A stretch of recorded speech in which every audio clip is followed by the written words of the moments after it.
In 21 Bridges, a skilled NYPD detective is tasked with tracking down 2 cop killers on the loose in New York City. With the entire city on lockdown, he races against time to find the criminals before they disappear. But as he closes in on the suspects, he uncovers a conspiracy that threatens his own blood. Meet Andre, a highly skilled NYPD homicide detective who has dedicated his life to this profession. At the young age of 13, Andre lost his father, a police officer in the line of duty. His father was ambushed by 3 attackers and managed to take down 2 of them before falling victim to the third. 19 years later, Andre has built a reputation for hunting down cop killers, having taken out 8 of them in his 9-year career. Despite being called in front of Internal Affairs for a mandatory investigation into his recent shooting, Andre has always been cleared of any wrongdoing.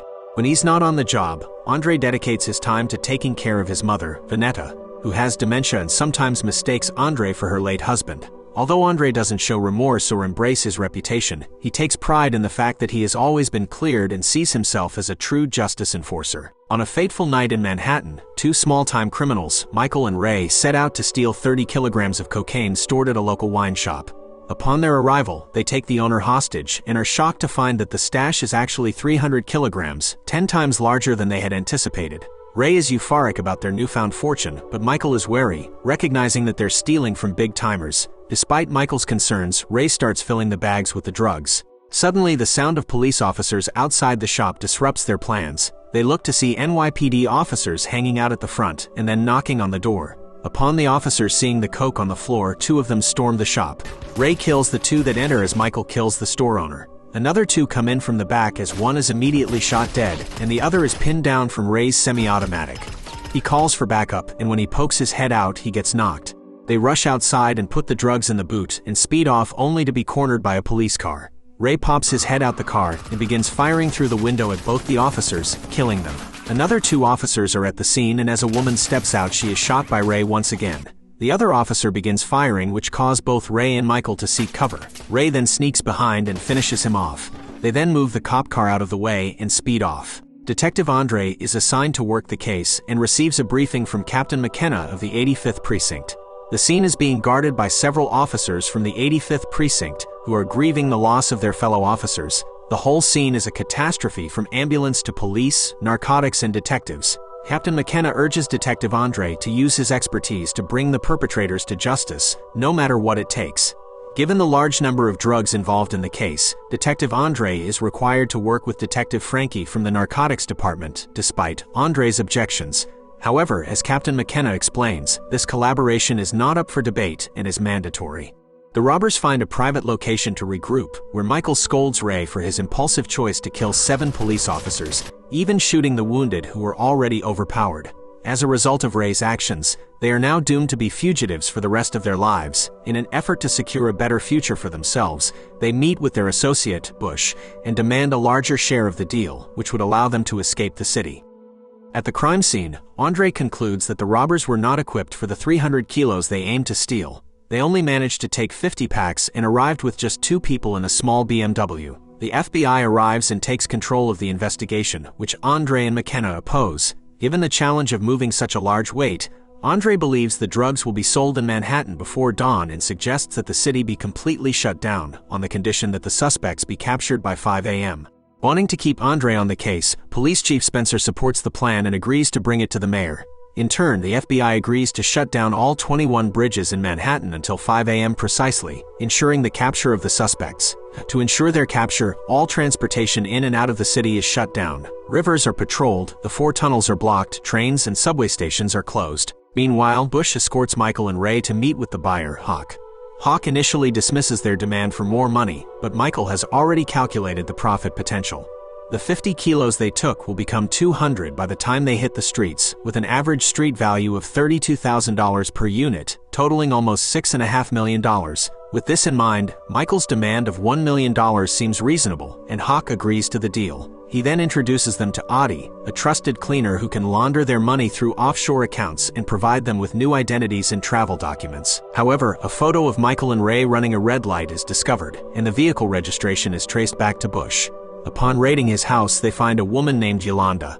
Although she hasn't seen Bush in some time, she identifies Ray and Michael from the traffic cam photos. Ray had a troubled past, joining the army with his friend and Michael's older brother, Arvel. Michael, on the other hand, was a bright child with a promising future, who dropped out of college and joined the army after his brother's death in Afghanistan. However, he was dishonorably discharged after attacking his commanding officer.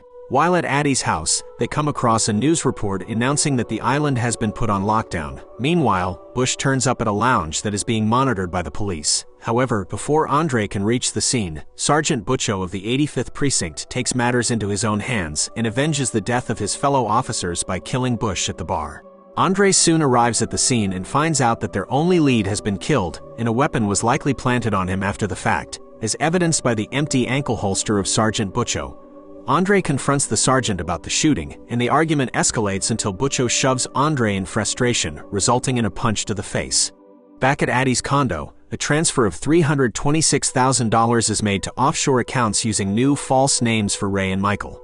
The remaining balance will be paid in cash upon their arrival in Miami, where they are instructed to travel by motor bus. The discussion is abruptly cut short by the arrival of a police team, led by Lieutenant Kelly, who forcibly enters Addie's reinforced steel door. The ensuing gunfight leaves Audie mortally wounded, but before he passes, he gives Michael 2 flash drives from his computer and the password to access them. Andre, curious about how Addie's condo was located so quickly, makes his way there from the lounge. Upon arrival, he spots Michael and Ray, who have just barely escaped out the window. In a nearby kitchen, Ray insists that they split up as he has sustained a gunshot wound to his midsection, and staying together would make them too easy to track. Andre identifies himself to a kitchen worker, who nods in the direction of Ray's location. Too injured to keep running, Ray anxiously sits in a doorway, where he mistakenly shoots a bystander before Andre takes him out. Amidst the cold, meaty surroundings, Michael sneaks up on Frankie, disarming her with the butt of his gun and using her as a shield.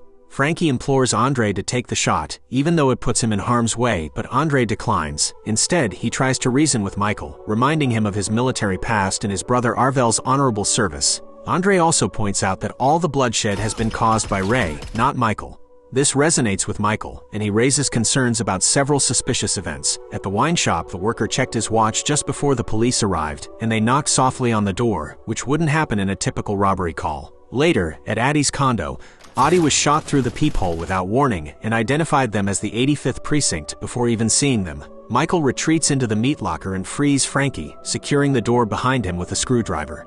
He escapes on foot, and Frankie yells at Andre for not taking the shot. Michael takes refuge at the nearby Parallax Hotel, where he holds a person hostage in his room and knocks him out to use his laptop. Michael uses the password Audie gave him to access the flash drive, and quickly realizes that the 85th Precinct is involved in trafficking drugs. The files show details of each corrupt officer by their badge number, and finally understands what he walked into.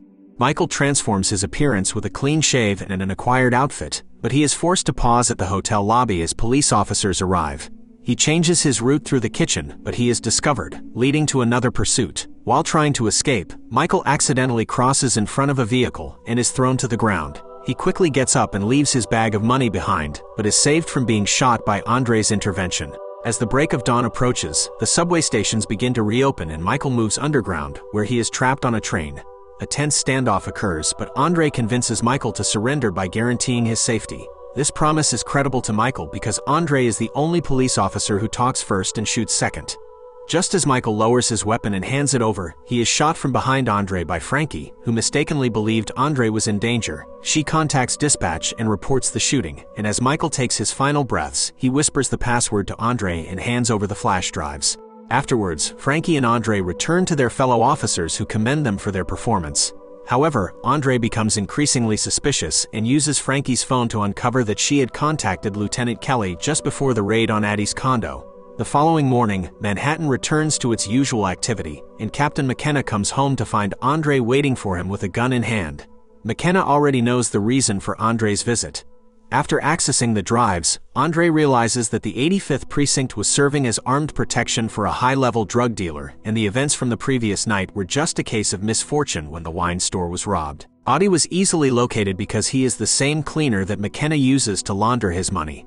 Unapologetic, McKenna explains that it was never about Mercs or Rolexes, but about low wages for a job that often leads to officers' deaths and can cause depression, broken marriages, and a poor quality of life.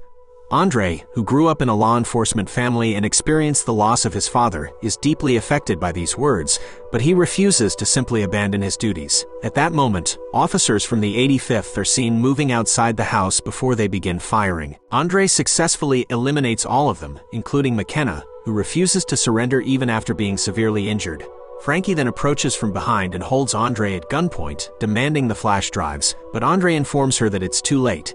He explains that the drives have been duplicated, so killing him would only result in a life sentence for Frankie and her daughter growing up without a mother. Moved by his words, Frankie tearfully surrenders her badge and allows herself to be arrested. Afterwards, Andre is shown driving across the Manhattan Bridge with the blood-stained flash drive still in his car. Thank you for staying until the end. Our channel can use your support, and a subscribe and like always goes a long way. Until the next one.